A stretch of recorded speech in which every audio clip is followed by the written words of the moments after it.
For the last year, my channel has been dedicated to documenting the experiences I had working as a photographer for Norwegian cruise lines. Over that time, the most common question I get is, how do I get started? So today, I'm answering that question. This video covers everything you need to know to get hired on any cruise line in any position. Plus, I'll share my top tips to make your transition as smooth as possible, no matter where in the world you live. So get comfortable and take notes. This is Deep Dive. Have you ever wanted to travel the world for free? Actually, not just for free, but get paid to do it? Imagine living at sea, meeting people from all over the world and building lifelong memories. Or maybe you come from a place with few job opportunities, lower wages, or unsafe working conditions. Maybe you want to experience something new or just provide for your family. If any of that sounds familiar, this video is for you. Working on a cruise ship comes with a host of amazing perks. Free food and accommodations, in-demand job training, and solid pay, depending on your country's cost of living. But let's be real, it's not all sunshine and rainbows, though those are around. Cruise work is intense, no matter the department. So, is it worth it? Well, let's break it down. Now, if you're ready to jump in, here's the TLDR of the whole video. First, decide what jobs match your skills. Then, find a cruise line hiring for those positions. Next, apply online and go through the interviews. After that, complete all the necessary paperwork.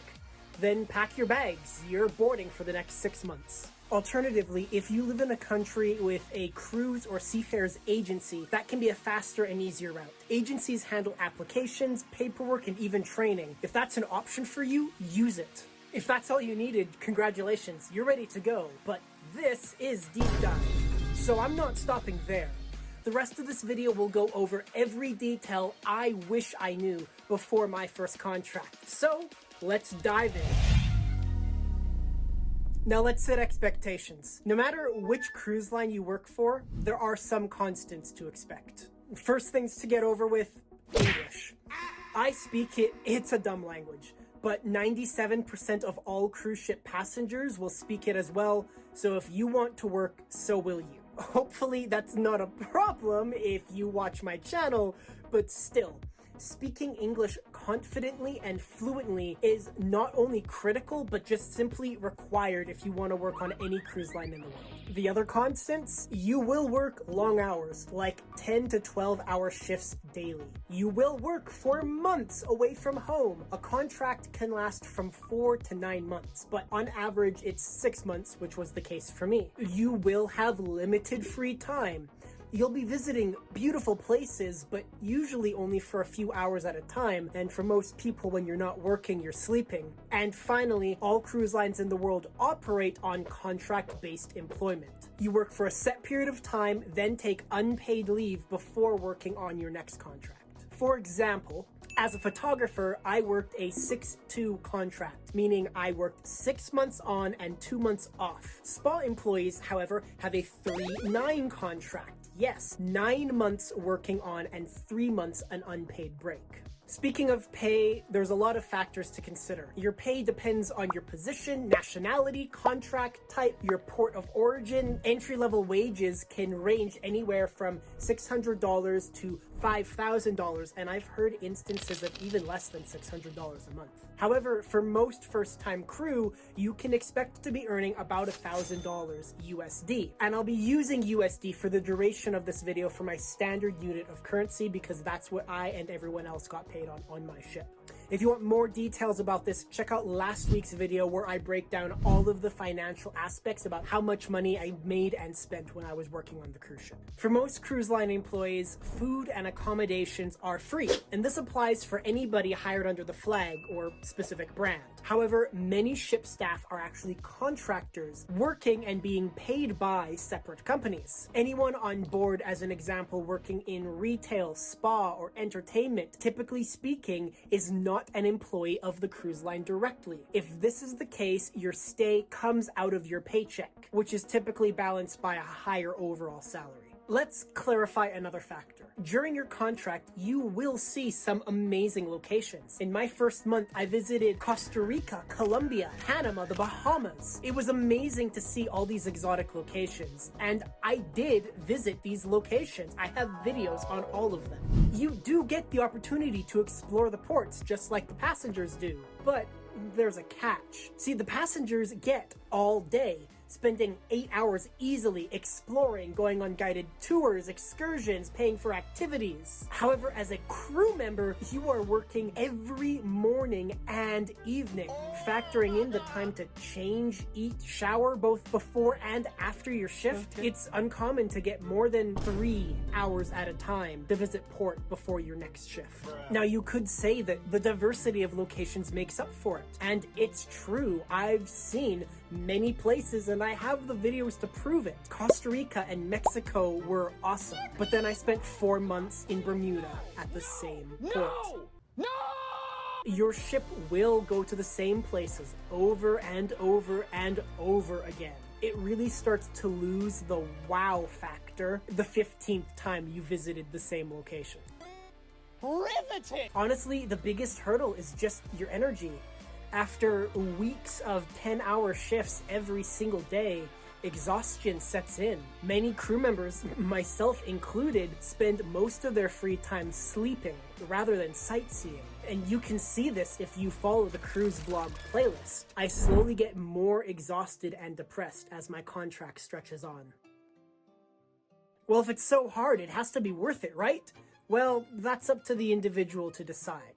The cruise industry has millions of employees, many lifelong cruisers. Some people really enjoy the lifestyle and the quality of life on board. Ultimately, you have to decide for yourself. A major component of that is obviously money. Now, my last video was a dedicated deep dive into all the money stuff. So if you want a detailed breakdown of that, check the video out. Links in the description and here. For right now, the long and short of it is, after 6 months with a contract wage of $1,000 a month, I earned $11,082.27, making my commission nearly half of my overall wage. My contract was about 200 days long, and I worked in the range of 1,695 hours during that time. When you do the math, that works out to realistically working an average of about 8 hours a day. However, I still had many 10 and 12-hour days on my record. You know, math just evens everything out. The reason the cruise pays per month and not per hour is, under this context, I was only earning $6 an hour. For people without commissions, like the housekeeping staff, it would be closer to $4 an hour or less. Remember, it's 60 hours a week, every week without a break for more than 6 months. Take all that into consideration if you're considering the role.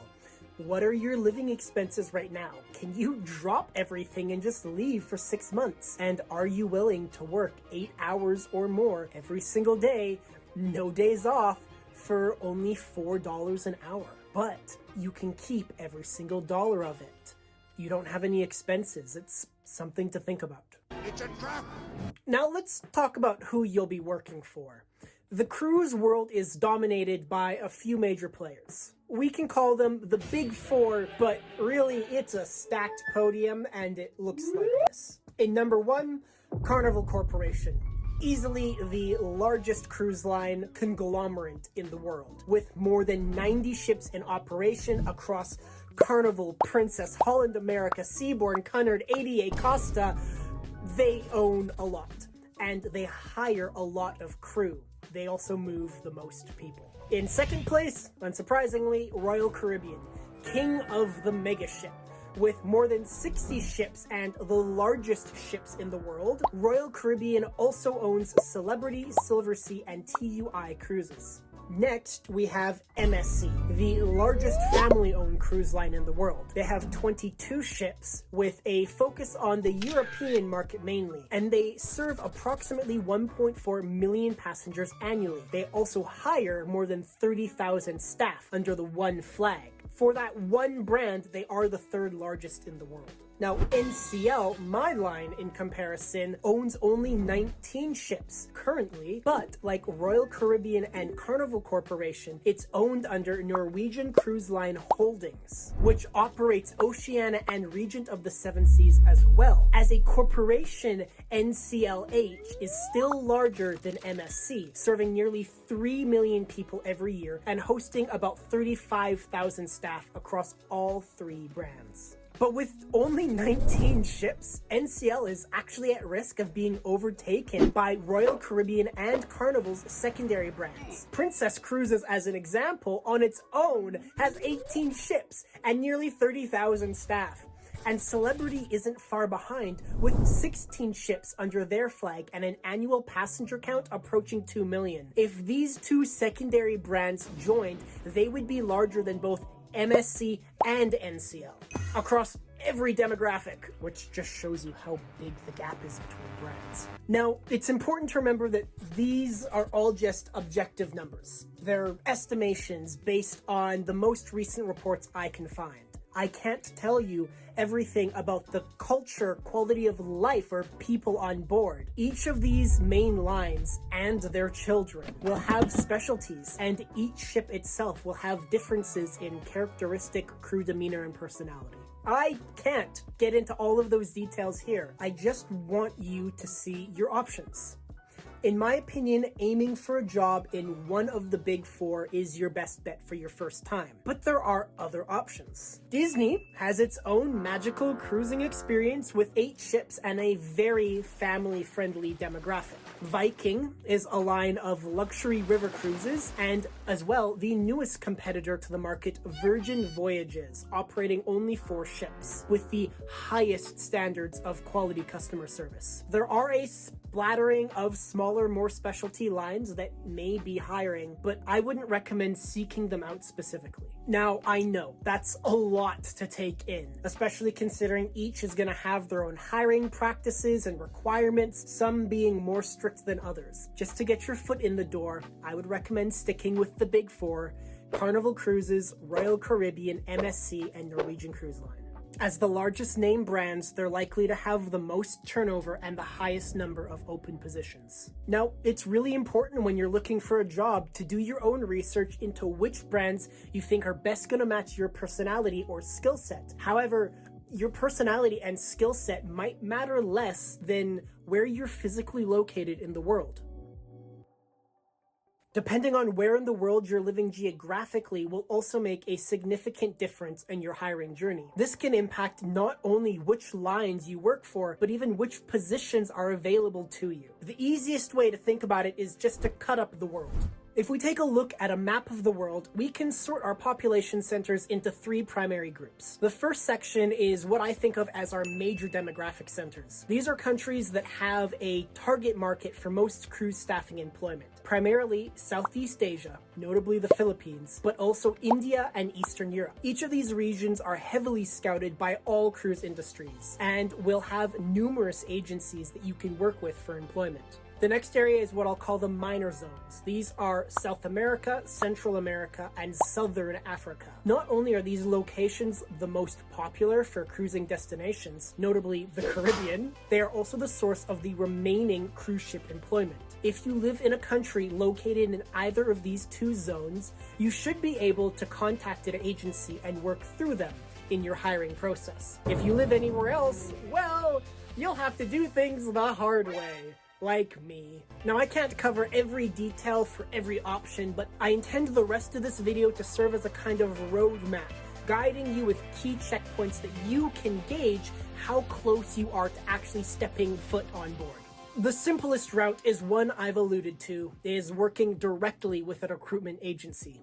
These agencies act as intermediaries between you and potential employers, partnering with a cruise line to find and prepare candidates for onboard positions. They also help applicants meet the necessary qualifications and standard required by employers. A good agency will streamline the hiring process, assist with documentation, and may even help with training and certifications, all of which can save you months of time and effort. And the best part is these agencies are paid by the cruise lines to find them staff, so you usually pay little to nothing to work with them. Now, I didn't go through an agency, but I'd highly recommend searching online to see if there are any in your country or city. Alternatively, there are some global agencies that you can check out. CTI is a group worldwide service for general shipping recruitment. If you live in the Philippines, I know that Singa Ship is a major recruiter. Otherwise, Safe Cruise is another reputable source I've heard of.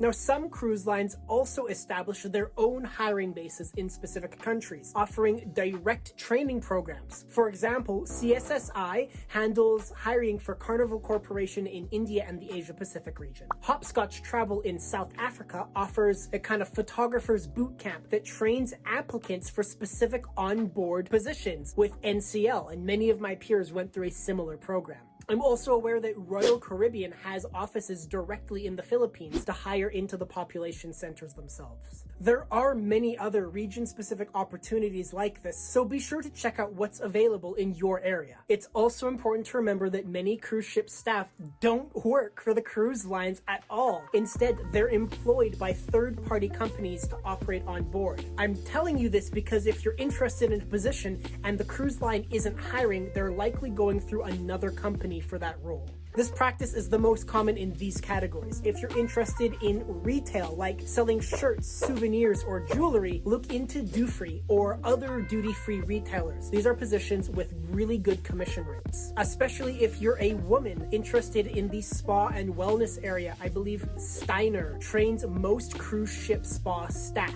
Everything from massage therapists to acupuncturists.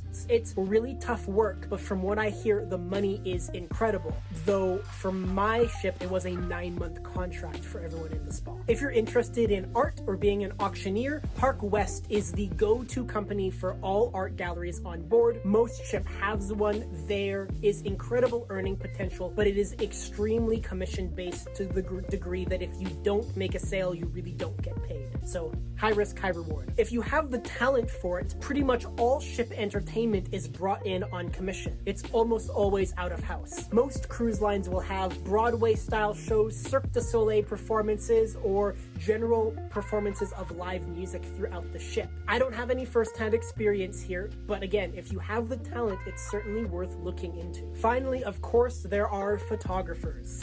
Most of the major cruise lines, NCL, Carnival, Royal Caribbean, MSC, even Disney, all have in-house photography teams. But outside of that, most cruise lines hire out external studios. I believe Tempest Photography is one of the big ones. If you're located in the UK, this would be a great option as a contractor. Speaking of, if you live in the UK, USA, Canada, most of Europe or Central Asia, and none of the options above that I have mentioned so far seem viable, here is exactly what I did to get hired on a cruise ship in 3 easy steps. Step 1, preparation.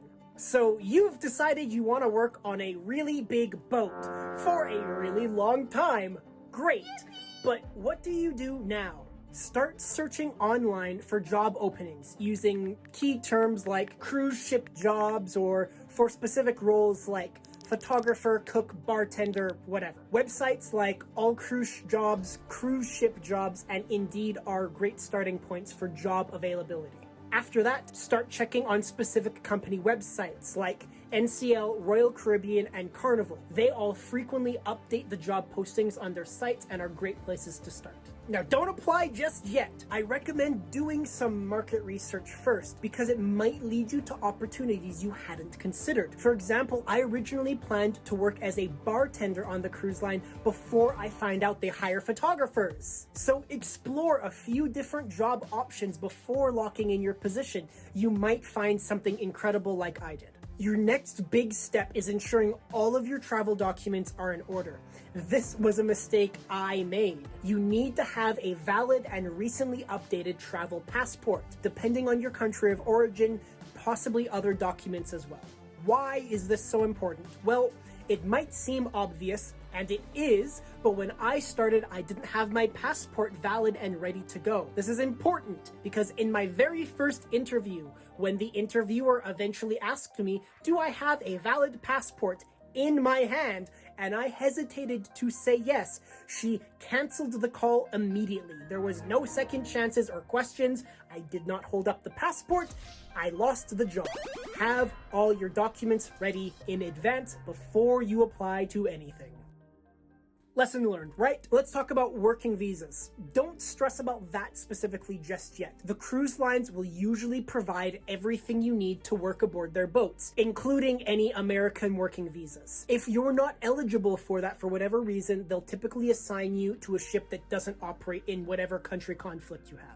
Once you can travel legally, make sure you have a recently updated professional CV or resume with your most recent working experience. Cruise lines aren't really looking for skills, they want a track record of reliability and loyalty. Skills aren't important because they sort of train you to do everything to their standard.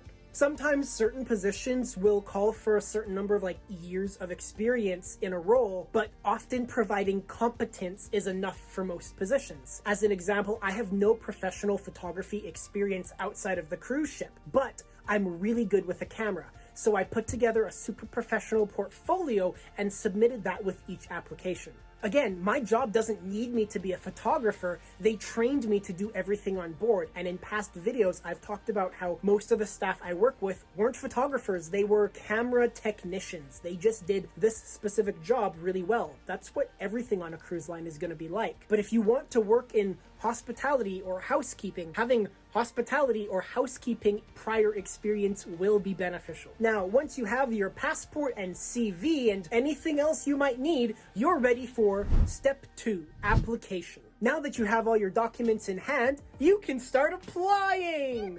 I recommend casting a wide net. Apply for as many openings in as many companies as possible. Keep your options opened and stay alert for new opportunities. This stage can be labor intensive, so I would dedicate at least a week to submitting applications. Once an application is accepted, you will quickly enter into the interview process. Now, these interviews are usually multi-stage, so expect written, online, or even in person. The goal is really to assess your character, professionalism, appearance, and importantly, your English fluency. If you pass the interviews, you officially begin the hiring process. And then comes step 3, examination.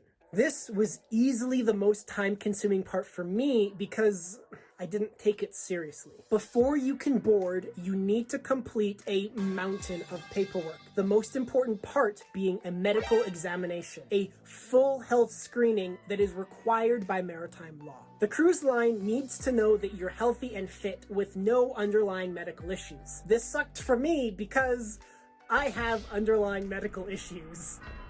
The exam covers everything. Hearing tests, chest x-rays, blood work, vaccinations, and more. So many vaccinations! You will need to complete a huge checklist of medical tests and have everything signed off by a doctor. If you're healthy and don't have Crohn's disease like me, this shouldn't be too difficult. Especially if you live in a port city or are working with an agency. Many places will have one-step clinics that get everything done in a single day. This is the best option because these people actually know what the Seafarer's medical examination and certificate is. For me, living in landlocked Calgary, nobody knew what it was. So when I went to the doctor, she's like, oh, you don't need any of these things and you need all of them. I had to go through each step individually and it took months. And you can see this process in the first 3 videos I ever posted on my channel. Actually, don't watch them, they're terrible. Anyway, rant over, lessons learned. Take the medical exam seriously and tell your doctor that every ridiculous part on the list is most certainly mandatory because when you submit it and it's not done, they'll make you redo the whole thing. Now, some additional requirements to be aware of is the STCW certificate. This is a safety and emergency training that all crew members are required. Norwegian Cruise Line provides this training for me once I was on board, but some cruise lines may require for you to have it beforehand or provide some sort of online training. That'll be case by case. Another factor is a criminal background check. The cruise lines, to my knowledge, won't have anybody hired with a criminal record, and they will require you to submit a background check. If you're working with an agency, they usually handle this for you. With me, I had to go to the police myself. It's kind of awkward requesting your own background check. Now, if you can get through all of these major hurdles, you should be on your way. Pack your bags and get ready for the next stage of your life. Now, if you want to know what kinds of things to pack or want more information about what cruise life is like, be sure to check out next week's video where I go over everything I wish I knew before working on a cruise ship. For now, this has been your ultimate guide to getting hired on a cruise ship if you're serious about making this dream a reality and you want to take the next steps. Start researching positions, prepare your resume, and apply today. Now, if you have any questions, drop them in the comment section below and I will answer all that I can. With all that said, thank you everybody so much for watching this video. If you enjoyed, leave a like, share it with a friend if you found this information valuable, and if you enjoy the content that I'm making, consider subscribing to the channel for more videos like this every week. I hope you're finding success in all your own dreams. That's all for now. Until next time, take care. Bye-bye.